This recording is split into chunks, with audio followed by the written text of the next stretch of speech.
राम राम, जय जोहार, जय छत्तीसगढ़ संगवारियों। स्वागत है आप सम्मन के सहित सीजी ब्लॉग में। तो संगवारियों कैसे हो आप सम्मन? आशा करते हो आप सम्मन स्वस्थ और मस्त हो संगवारियों। तो काफ़ी दिन हो गए संगवारियों, बहुत दिन हो गए कहीं जाया है नहीं मिले दिए से। तो फाइनली आज काखरो यहाँ बर्थडे पार्टी है, छठी और बर्थडे वाला। तो चलो आप सम्मन ला लेके चलते हैं संगवारी हो। पता हुई संगवारी हो कि इस साल के जो भी तीज त्यौहार और यहाँ तक कि दिवाली दशहरा सब बारिश में गए हैं। तो आज थोड़ा सा मौसम भी ठीक है तो चलता ना मना। और ये देखो मलिका मन तैयार हो गए ये हरे। और इधर से दिखा, इधर से देखो, इधर से चलो मैं क्लिप ले देख लो। अरे इसको तो मैं पहने रहती। इधर देख, इधर देखा, इधर देखो, इधर देखो, मस्त अच्छे जगह से वहाँ लेना, ठीक है। तो ये देखो संगवारी हो, हम सब जन तैयार हो गए हैं। और ये देखो ये ऐसा जल्दी जल्दी हाई करो, हाई करो तो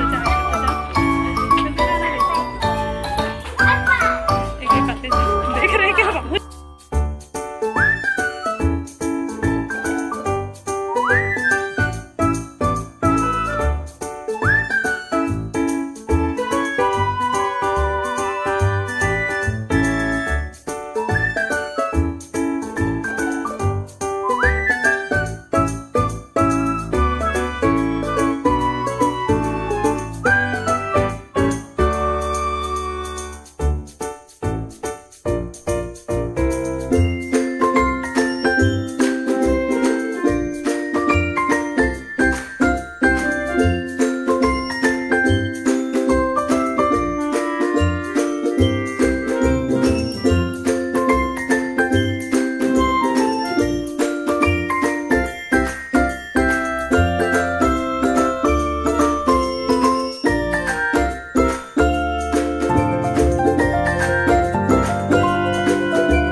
संगवारियों हमन आ गए हैं घर। अभी बजे थे रात के 10:30। और सच में सब कोई बहुत एंजॉय करी संगवारियों, एकदम ज़्यादा सब डांस वांस करत रही से। और हमारे मन के एकदम मतलब पहचान वाले नहीं रही से, कर वजह से हमारे चुपचाप खड़े रहना पड़ी से। मन तो हो रही से मोरो में करो डांस ऐसे करके एकदम सारा मतलब अच्छा छत्तीसगढ़ी गाना चलत रही से। और ये देखो हमारे घर सनी बेटा ये कुछ नहीं खाई संगवारी हो, एक तबियत थोड़ा सा ठीक नहीं लगा थे। ये देखो तो ये देखो संगवारी हो, पता नहीं ये का हो गया ना, तबीयत ठीक नहीं लगा था। तय आके सो गए, बोले मम्मी सिर दर्द हो रहा है और पेट भी दर्द हो रहा है करके। तो कुछ भी नहीं खाई संगवारी हो, गेरी तो एकदम अच्छा से गेरी से। लेकिन कुछ एकदम एक्साइटेड होके जा रहे थे लड़का मना, वो कुछ नहीं खाया था थोड़ा सा। अभी देखो बोला थे मम्मी बोला पहले दवाई दे देवे ऐसे करके। तो अभी संगवारी हो मैं दवाई खिला था, कभी कल कर स्पोर्ट डे है स्कूल में, है ना। नहीं तो फिर वो कर नहीं पाई या तो फिर स्कूल नहीं जा पाई। तो एक से अभी बोला मैं एक दवाई दे देता हूँ, बुखार वगैरह जो भी है हाथ पैर के। तो थोड़ा सा हो सकता है सुबह तक हल्का लगी होला, है ना। तो चलो मिलता है ना आप अगले वीडियो में संगवारी हो। Bye bye.